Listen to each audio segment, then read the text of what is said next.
Hello Greek learners, I am Konstantinos and this is Greek Talk, the show that reminds you that you speak Greek even though you don't know it.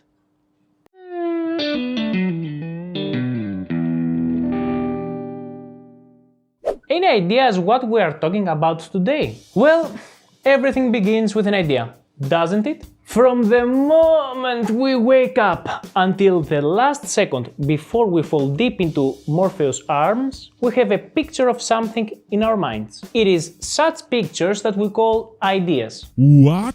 What the heck are you telling these people? Ideas are not just some simple everyday thoughts you make, little man. Ideas are self-existent and unchangeable entities that form the real world.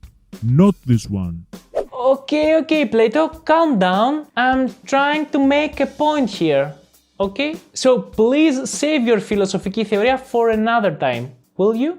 Did you know that the first known use of the word idea was back in the 14th century? I mean, in the English language, because in Greek, that word, my friend, has been used for at least 3,000 years.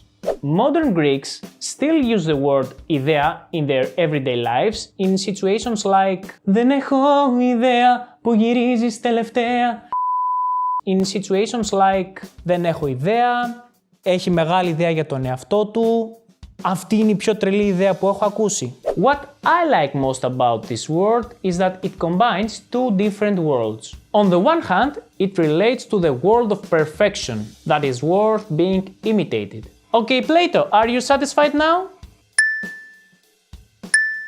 On the other hand, an idea could be just a simple thought, like the one I just have for the next episode. Until then, stay tuned and keep learning Greek. After all, it's a good idea.